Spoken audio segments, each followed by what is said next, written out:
Hello and welcome to our today's session of client-side scripting language CSS. तर आपण शिकत आहोत unit number 4. The name of unit is cookies and browser data. तर मागच्या काही सेशन्समध्ये आपण 4.1 कुकीज हा पॉईंट पूर्ण कवर केलेला आहे. त्याच्यानंतर ब्राउझरमधील काही पॉईंट्स बरेचसे पॉईंट आहेत ते कवर केलेले आहेत. आणि आज आपण शिकणार आहोत तो आहेत जावास्क्रिप्टचे URL, सिक्युरिटी, टायमर आणि ब्राउझर लोकेशन आणि हिस्ट्री. तर पहिला पॉईंट आहे जावास्क्रिप्ट इन URL. URL म्हणजेच एखाद्या लिंक किंवा एखाद्या फाईलचं URL. तर ज्यावेळेला आपण नवीन गोष्टी कोणत्या तरी इम्प्लिमेंट करतो एखाद्या आपल्या वेबपेजवरती किंवा बाहेरून आपण इम्पोर्ट करून घेणार असतो त्यावेळेला आपण URL यूज करतो. The another way that JavaScript code can be included on the client side is in the URL. तर त्याला आपण काय म्हणतो की JavaScript colon pseudo protocol specifier. आता हे एक स्पेशल टाईपचा प्रोटोकॉल आहे. ह्याच्यामध्ये काय होतं, this is a special type of specifies that the body of URL is subjective JavaScript code to the interpreted by the JavaScript interpreter. तर ज्यावेळेला आपण कोडमध्ये लिहितो की JavaScript dot pseudo protocol specifiers, आता हा ज्यावेळेला पॉईंट येतो तर त्या पॉईंट वेळेला आपल्या ब्राउझरला कळतं की हा एक स्पेशल टाईपचा प्रोटोकॉल आहे आणि याच्यामध्ये काय असणार आहे, URL आपण कन्सिडर करणार आहे. आणि त्यावेळेला काय होतं की जावास्क्रिप्टचा कोड जो आहे तो कोड जावास्क्रिप्ट इंटरप्रिटर असतो. तो इंटरप्रिटर थ्रू तो कोड एक्झिक्यूट केला जातो. आता ज्यावेळेला आपण URL देणार असतो त्यावेळेला आपण काय घेतो, त्याचा पाथ घेतो.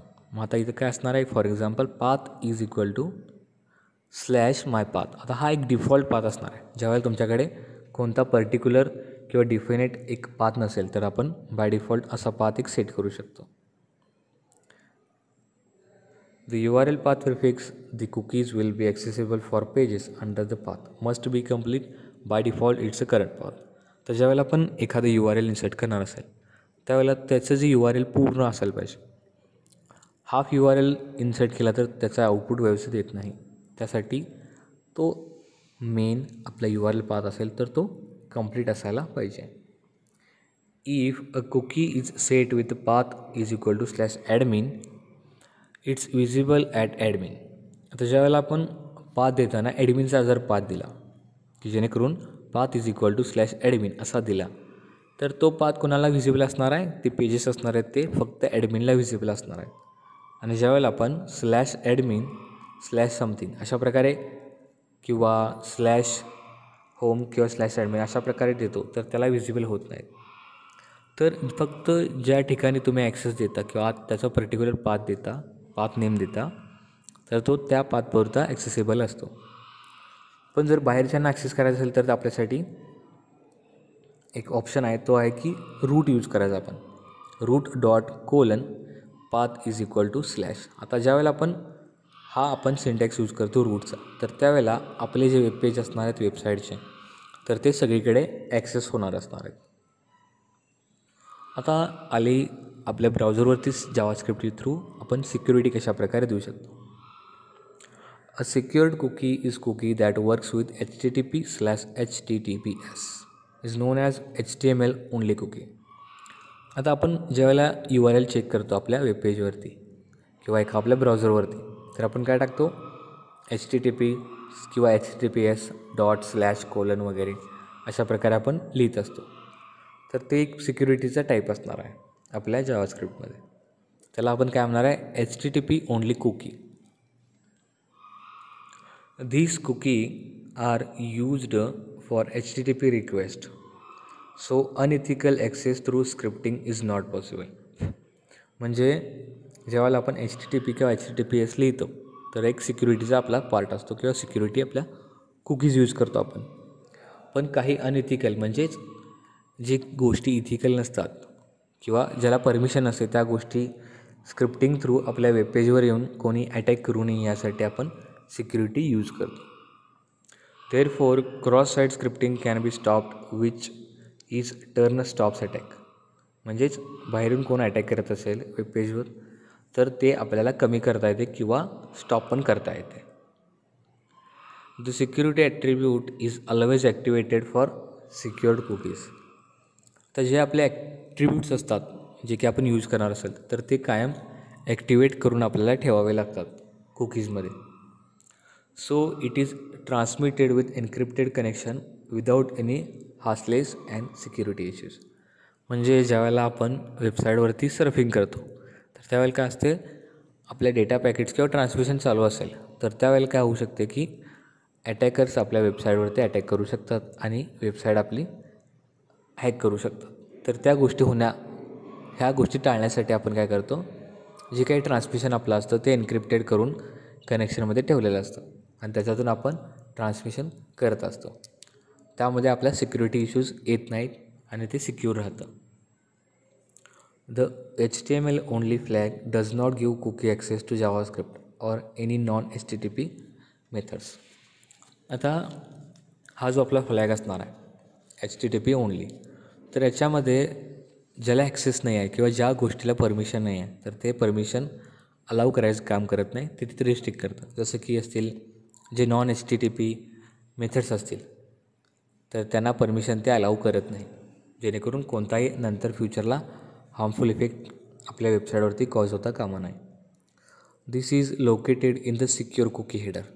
आता याचं लोकेशन काय असणार, आता आपण जे सगळं हे लिहिलेलं आहे किंवा आपण हे सगळं यूज करणार आहे तर त्याचं लोकेशन कुठं असणार आहे, तर ते आपल्या कुकीचं असणार आहे. कुकी जिथं आपण क्रिएट करतो त्या कुकीच्या हेडरमध्ये असणार आहे. आता आपल्या पर्टिक्युलर एखाद्या इव्हेंटसाठी त्याचा टाईम पिरियड ठरवायचा असेल तर आपण तिथे टायमर्स यूज करतो. The window object allows execution of code at specific time intervals. हे त्या इंटरवलसाठी ठराविक ते कोड एक्झिक्युशन आपण ठेवायचं असणार आहे. These time intervals called as timing events. म्हणजे जे आपण टाईम इंटरवल्स घेणार आहे किंवा आपल्या वेबपेजवरती आपण इन्सर्ट करणार आहे तर त्याला आपण सिम्पली काय म्हणणार आहे, त्याला म्हणतो आपण टायमिंग इव्हेंट्स. जेणेकरून त्या पर्टिक्युलर इव्हेंटसाठी तो पर्टिक्युलर टाईम इंटरवल आपण सेट करायचा. There are 2 key methods to use. The first one is set timeout. म्हणजे माझ्या वेबसाईटवरती मी टाईमआउट कसा सेट करेन किंवा किती प्रमाणात सेट करेन त्याचा सिंटॅक्स आहे set timeout in bracket function comma milliseconds. म्हणजे कोणता फंक्शन्स मला एक्झिक्यूट करायचा आणि किती मिलीसेकंद नंतर करायचा. It executes a function after waiting a specified number of milliseconds. आणि सेकंड आहे तो आहे सेट इंटरवल. त्याच्यामध्ये पण सेम फंक्शन आणि मिलीसेकंड, कोणता फंक्शन करायचा आहे, किती मिलीसेकंद वेट करून करायचं. Same as the set timeout but repeats the execution of the function continuously. तर ह्याच्यात काय होतं की जे आपलं फंक्शन असणार आहे त्याचं एक्झिक्युशन एकदा होणार नाही, त्याचं एक्झिक्युशन रिपीटेड कंटिन्यूली होत असणार आहे. हा फक्त फरक आहे दोन मेथडमध्ये. The set timeout and set interval are both methods of the HTML DOM window object. आता HTML आणि डोम आणि विंडो ऑब्जेक्ट ह्या सगळ्या गोष्टी आपल्याला माहीत आहेत, ह्या दोन मेथड त्याच्याच आहेत. तर त्यानंतर येतो तो म्हणजे लोकेशन येतो की आपला वेबपेजवरचा लोकेशन कुठे कुठे असेल की त्याचं काय काय काम असेल, कशा प्रकारे आपण ते ॲक्सेस करू शकतो. Window dot location object can be used to get the current page address that is called URL and to redirect the browser to the new page.